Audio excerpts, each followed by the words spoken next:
Right then, mini video. So it's been quite a while since we had this car in. Done loads of track days in it. Other than the gearbox problem that we had ages ago, which that was a scrapyard gearbox. Didn't last very long, but the original gearbox that came with the car, threw the diff in there. It seems all right up to now. Maybe I should buy another spare gearbox. Just reminded me then. But anyway, next phase of the upgrades. So I just wanted to get it back on the dyno and just see if the engine was still healthy, because when you're on track, you're just absolutely killing it. You don't notice 10 horsepower here or there.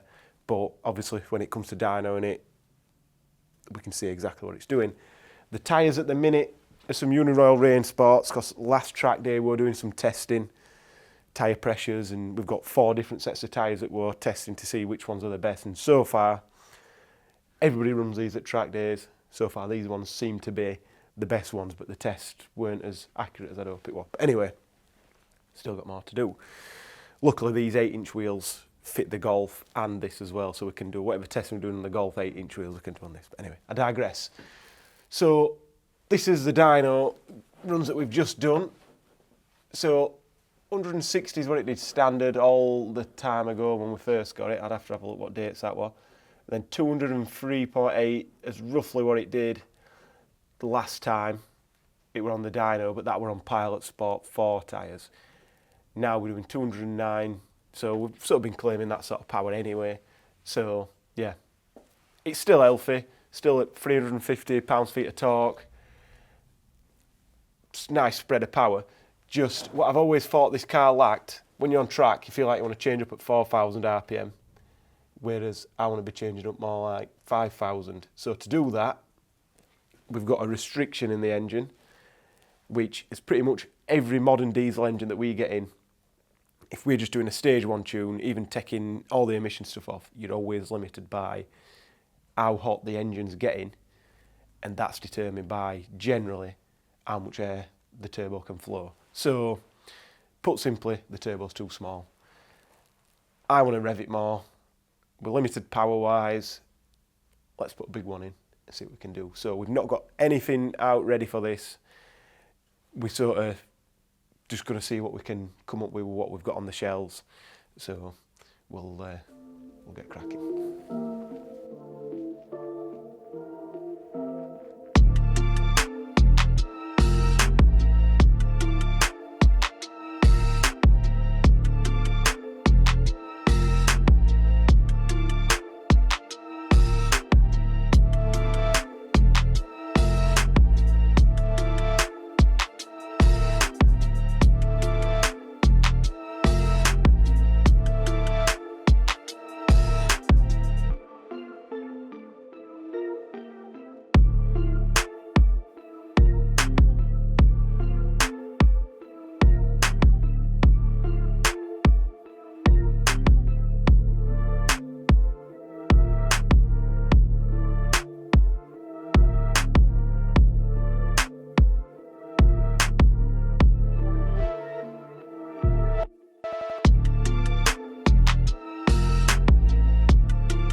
So, we're off the dyno. Jake's already ripped in and took a fair bit of stuff off. The downpipe and all that stuff's off, and the air intake pipe and everything. So, all this is going to be getting remade to suit. So this is the turbo we've got. So this is a BMW 2260, genuine Garrett one. It's because we've got these in stock. We'll get this clocked to how we want it, then we'll have to flow test it to suit and what have you. But we're going to make a tubular manifold, so that's going to go on there like that, which was to take that pin out so it fits on properly. Go in there. EGT sensor can still go in there, which is good. So yeah, not got the bends to make the manifold, but the flanges, gaskets, all the clamps and everything are all here. All the gaskets that come with the turbo. That's pretty good. So yeah, I've got a flange there to make a jig for the downpipe. So I think what we're going to try and do, this is the idea, the plan, we're going to bottom mount the turbo and make it, ideally if we can, this kit's going to be able to fit on the 3 Series, B Series engine as well, well, 1 and 3 Series. But we'll see, it might not. Rather than doing 2 jigs for everything, we can try and do that, but we've not got one to have it. Ideally, we're going to try and time this to have it side by side, but try and do it off some measurements. So leave Jake ripping it to bits. Once he's done ripping it to bits, going to get all the stuff in a box that Dan needs, figure out what oil feeds and what have you that we need, and then we'll get it over to the fab shop, get it all made, get it all jigged up, get back on the dyno. What do you reckon then? I don't know.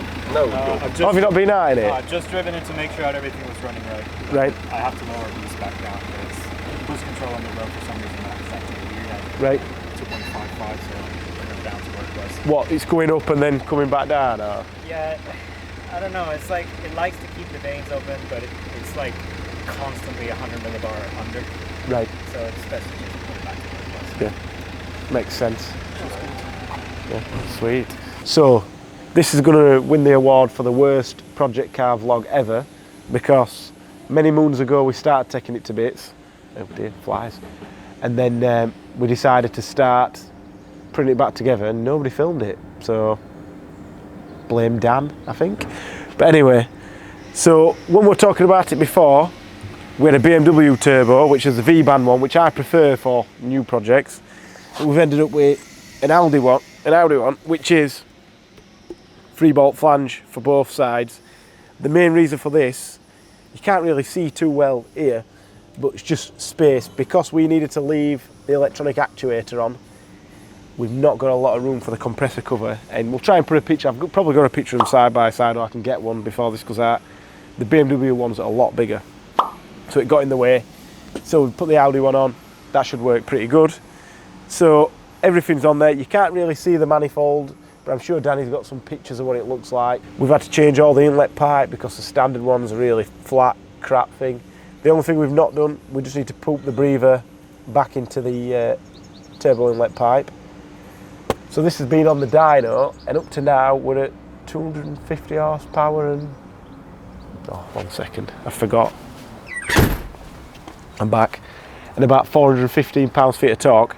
If you look at the graph, we'll put it up on the screen. This is provisional as well. We're going back on the dyno after this, but that's all the way at the top when I wanted it. I think I remember what I said before, when we were in the dyno and we'd run it stock. It fell on its face after like 4,000 RPM, maybe even less. I wanted it all the way to the top. We've got that. It's getting a little bit hotter than we want it to get. I think we're at the point now where we want some bigger injectors. I'd have thought it'd have done more than 250, but oh, oil all over me, where's that from? And yeah, I think we can get a little bit more out of it if we put some big injectors in. So we're going to have a look at the duration maps and see which ones are upgrades, but I've got a pretty good idea that we've got something. If not, we'll have some made and then we'll get more, because I think it'd be nice to be at 300 horsepower with this, but we'll see. So hopefully you can hear me.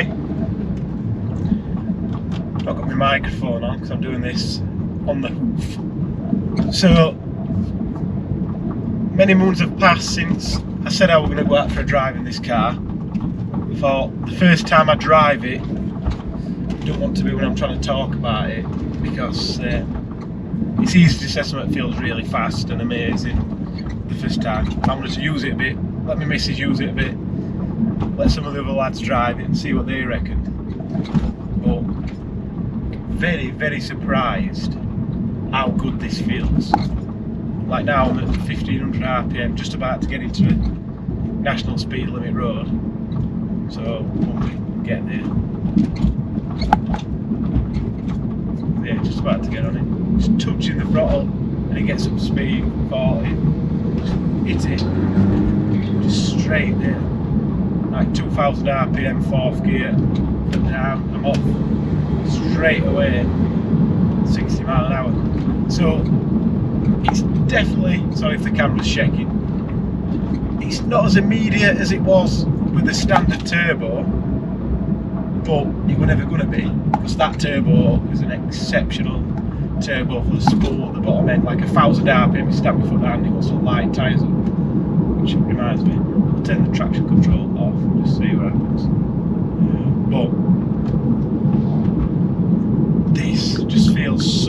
around to, if you'd have never drove it before, you'd be happy with how this drives at low RPM.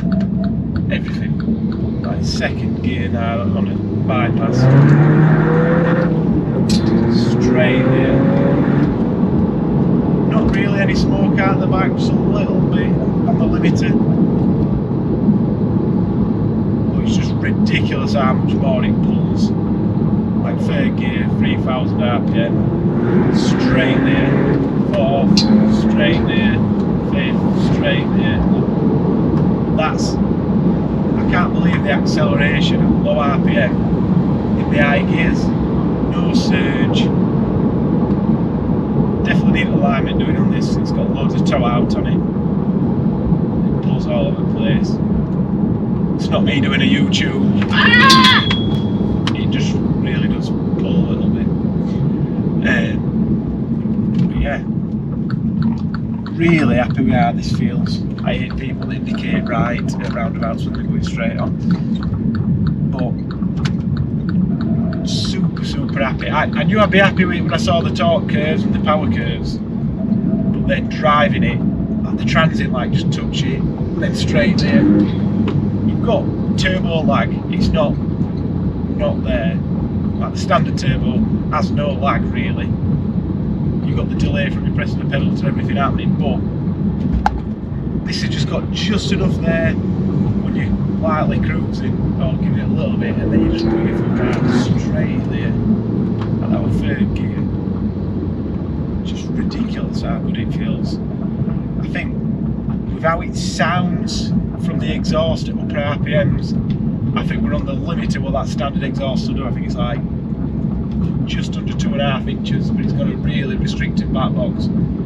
It's super quiet anyway, like you can hardly near the exhaust. So we've only got the back box in at the minute, but I think we'll take the back box completely out. Then I'm pretty sure we need to make it a little bit quieter again. But we'll see what it sounds like straight pipes, because we've not got a video of that on this car. But yeah, it's super happy. So I would like to have got to 300 horsepower, but this really does feel every bit 250, 260. Feels really good. Obviously our car's not a low mileage car, it's done like 80,000 miles or whatever it is, and it really is good. It's good.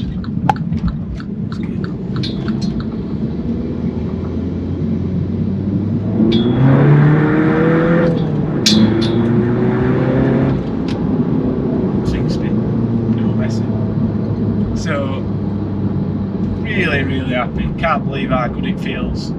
I was really expecting, like a few of the lads who drove it, they're just blown away with how drivable it is at low RPM, which is usually what you have to sacrifice with these big turbos.